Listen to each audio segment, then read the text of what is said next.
Perseteruan antara dokter kecantikan Reza Gladys dan aktris kontroversial Nikita Mirzani kian memanas setelah Nikita Mirzani secara terbuka mendesak agar Reza Gladys juga dipenjara terkait dugaan tindak pidana pencucian uang atau TPPU. Namun, tak tinggal diam, Reza Gladys langsung memberikan balasan telak yang mengindikasikan bahwa ia siap menghadapi tudingan tersebut. Berikut adalah 5 reaksi telak Reza Gladys versi Cumi Top 5. Polemik antara Nikita Mirzani dan Reza Gladys memasuki babak baru setelah Nikita Mirzani melalui kuasa hukumnya, Usman, secara vokal menyuarakan desakan agar Reza Gladys juga ikut diproses hukum dan dipenjara terkait dugaan tindak pidana pencucian uang atau TPPU. Kalau Nikita disimpulkan melakukan tindak pidana pencucian uang, artinya aliran uang yang diberikan RG itu uang dari hasil tindak pidana pencucian uang juga, atau uang dari hasil kejahatan juga. Uang yang diberikan RG itu uang kejahatan, maka RG harus diproses hukum juga, dipidana juga dong, karena dia memberikan uang hasil kejahatan. Menanggapi desakan keras tersebut, Reza Gladys memberikan klarifikasi tegas untuk membantah tudingan yang dialamatkan kepadanya. Ya, dalam pernyataan publiknya, Reza Gladys melalui kuasa hukumnya, Julianus menekankan bahwa ia tidak terlibat sebagai pelaku dalam dugaan TPPU tersebut. Ya memang, jadi klien kami harus diperiksa sebagai orang yang dirugikan, ya orang yang dirugikan. Kemudian klien kami menyampaikan pada saat BAP dalam persidangan menyampaikan bahwa dirinya itu diminta secara terpaksa dan di bawah tekanan untuk memberikan uang sebesar 4 miliar. Nah ini kan sudah diperiksa. Nah kemudian terhadap pemeriksaan kepada klien kami ini diuji. Nah apakah memang ini merupakan kejahatan juga yang dilakukan klien kami itu tidak? Ternyata pengujian terhadap klien kami itu adalah merupakan perbuatan di bawah tekanan, perbuatan memaksa untuk memberikan sesuatu kepada orang lain, ya bukan ya seperti yang disampaikan bahwa ini adalah klien kami harus terlibat. Tidak, ini hal yang keliru ya. Jadi pada prinsipnya yang perlu kami sampaikan adalah kalau sudah ya terbukti tindak pidana pemerasannya, lalu kemudian siapa yang melakukan pemerasan itu? Ya, klien kami kan tidak terlibat dalam melakukan pemerasan itu. Klien kami itu adalah korban pemerasan. Jadi uang yang menjadi hasil pemerasan itu sebagai predikat crime, itulah yang dibuktikan sebagai kejahatan tindak pidana pencucian uang, ya. Jadi jangan diseret-seret klien kami sebagai orang yang juga terlibat dalam tindak pidana pencucian uang, bukan. Dia adalah korban, ya. Pelakunya ya, adalah orang yang meminta uang yang sebagian atau seluruh milik orang lain. Yaitu siapa? Terdakwa Nikita Mirzani. Jadi jangan keliru menyampaikan itu. Ya, jadi saya kembali tegaskan klien kami tidak sebagai orang ya yang terlibat di dalam predikat crime, tetapi klien kami adalah sebagai korban ya terhadap kejahatan predikat crime tindak pidana pemerasan sebagaimana dakwaan 7B ayat 2 seperti itu.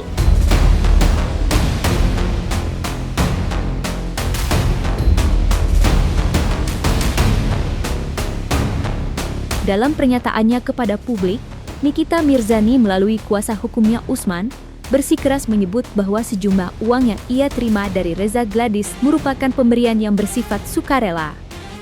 Nikmir seolah menegaskan bahwa tidak ada paksaan atau niat buruk di balik transfer dana tersebut. Bagaimana uang itu bisa disembunyikan? Sementara faktanya uang itu ditransfer sendiri oleh RG. Makna menyembunyikan ini supaya orang ini tidak tahu, si penerima tidak tahu, si pemberi tidak tahu, si penerima tidak tahu, itu disembunyikan, orang lain tidak tahu. Ya, kalau begini putusan ini, RG tahu kemana duit itu dialirkan, kemana duit itu dipindahkan, kemana duit itu dikirim, tahu. Artinya tidak ada yang disembunyikan di sini.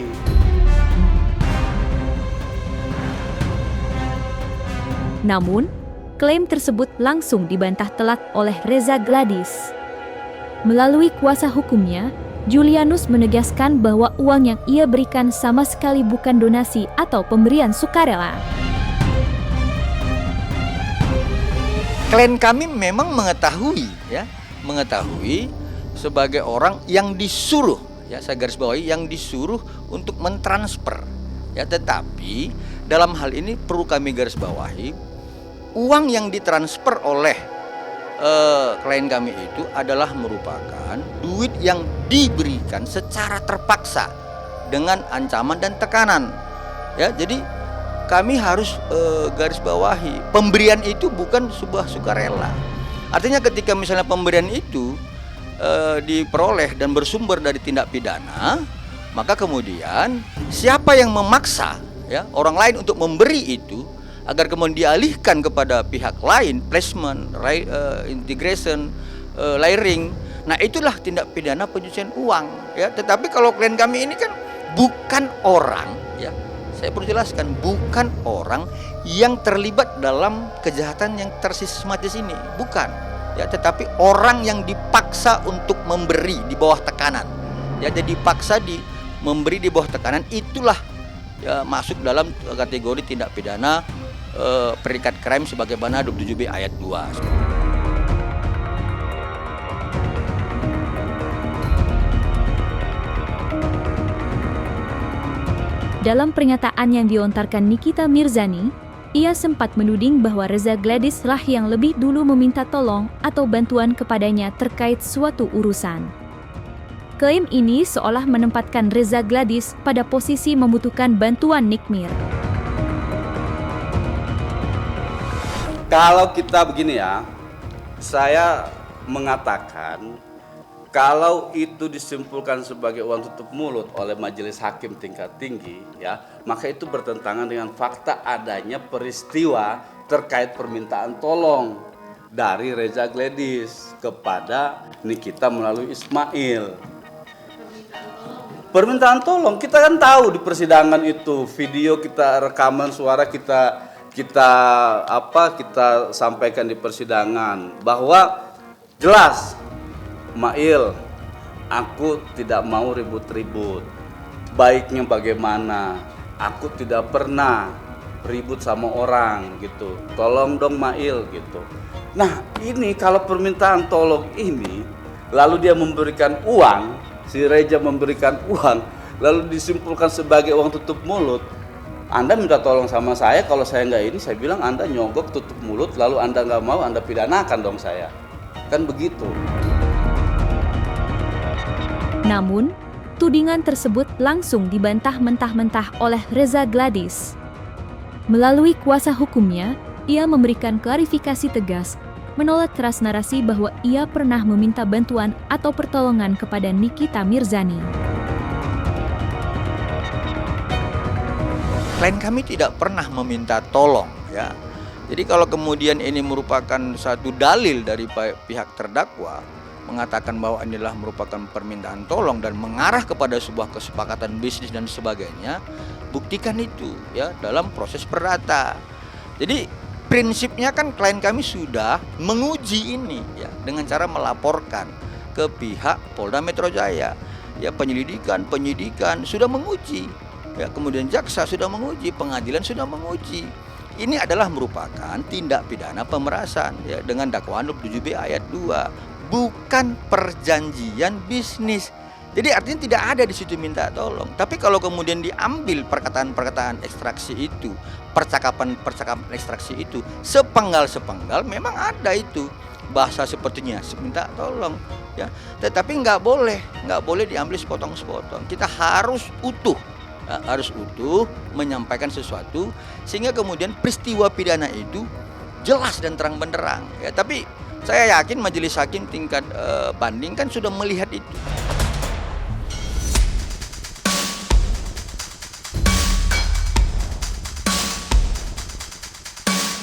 Nikita Mirzani secara tegas membantah adanya TPPU yang bersifat terorganisir, mengklaim bahwa kasus yang ada tidak melibatkan jaringan besar atau perencanaan sistematis.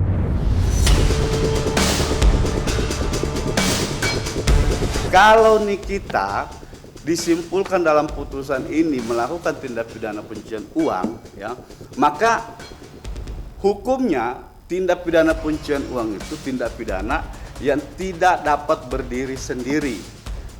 Tindak pidana pencucian uang itu adalah tindak pidana yang terorganisir, dilakukan oleh banyak pihak, dilakukan oleh banyak orang.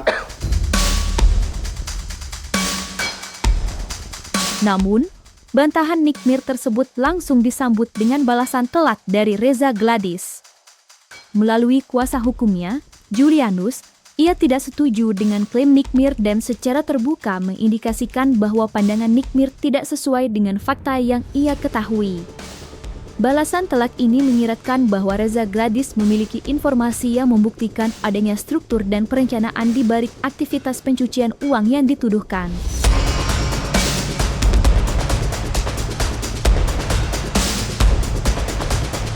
Iya benar ya, jadi TPPU itu kan adalah merupakan kejahatan yang terorganisir ya. Bahasa kerennya itu adalah white collar crime ya, seperti itu. Jadi pada prinsipnya adalah TPPU itu dapat dibuktikan ketika predikat krimnya itu terbukti secara sah dan meyakinkan. Nah, kita harus melihat di pasal 2 ayat 1 huruf Z ya, terhadap predikat krim pasal 7B ayat 2, yaitu dengan ancaman di atas 4 tahun. Nah, kemudian tingkat pertama yang Majelis Hakim Pengadilan Negeri Jakarta Selatan dan Pengadilan Tinggi DKI kan sudah melihat ya, sudah melihat bahwa pembuktian tentang tindak pidana ya, sebagaimana dakwaan 7B ayat 2 oleh jaksa penuntut umum yang mengarah kepada pemerasan sudah terbukti.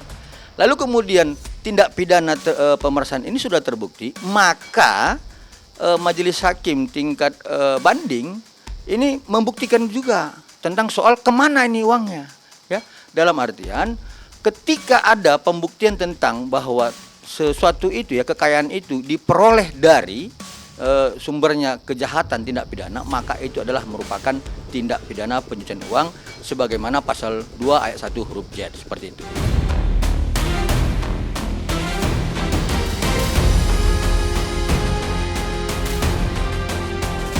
Setelah vonis dibacakan, Nikita Mirzani secara terbuka menyampaikan ketidakpuasannya.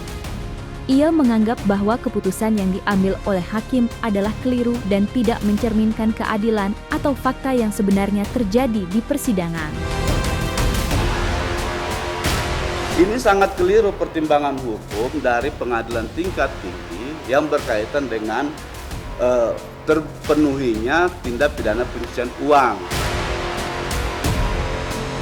Namun, pandangan tersebut langsung dibantah tegas oleh Reza Gladys. Reza Gladys melalui kuasa hukumnya, Julianus memberikan balasan telak dan dukungan penuh terhadap pengadilan. Ia menegaskan bahwa keputusan hakim sudah sesuai dengan fakta-fakta persidangan dan bukti-bukti yang dihadirkan. Menurutnya, tidak ada kekeliruan dalam vonis tersebut.